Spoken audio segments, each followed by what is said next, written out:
From the National Newsroom of the Canadian Press, I'm Rob Westgate.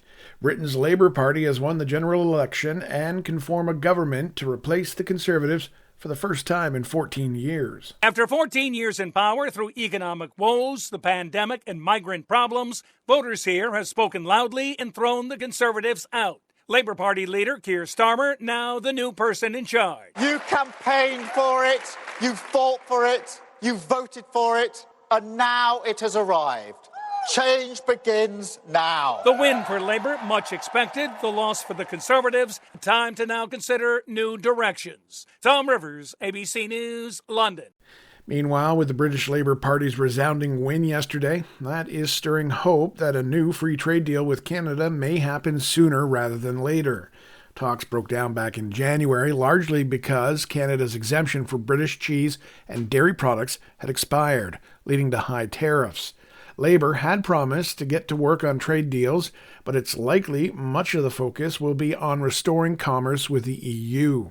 Political science professor Akeem Hurlman says issues around dairy quotas in Canada and beef imports in the UK are largely nonpartisan and are important to domestic politics.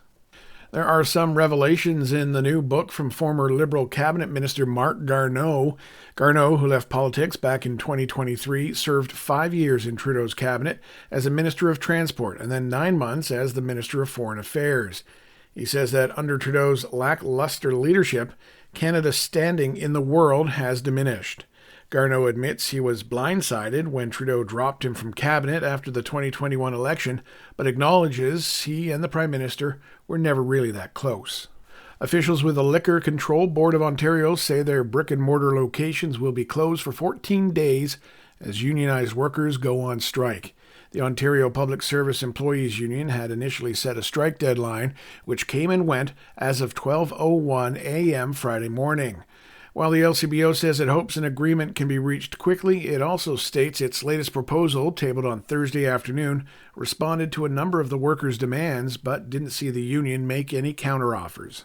And finally, fire crews in Northern California say they're working under scorching heat while battling a wildfire. Less wind is helping firefighters make progress on the wildfires burning, but the heat has been dangerous for them on a 3,000-acre wildfire threatening the town of Oroville. Several firefighters have been overcome by the hot weather. CAL FIRE Captain Robert Foxworthy. These hot temperatures that we're experiencing obviously compound things, make things more difficult, especially on the firefighters, and just working in these conditions can be very challenging. He says all of the injured firefighters are recovering. Alex Stone, ABC News. This is the Canadian Press. In sports, the Saskatchewan Roughriders remain undefeated to start the CFL season. That's after posting a 30-23 victory over the visiting Toronto Argonauts.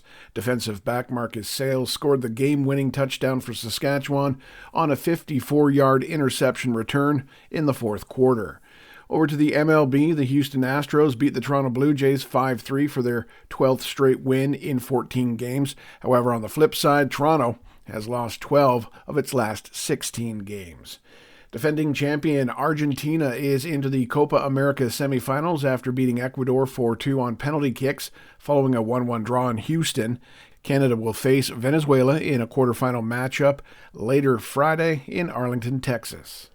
And finally, across the pond, Bianca Andreescu and Denis Shapovalov are both set to play third-round singles matches at Wimbledon later Friday. From the Canadian Press, I'm Rob Westgate. Thanks for listening. Don't forget to follow and subscribe. For more of today's top stories, visit thecanadianpressnews.ca.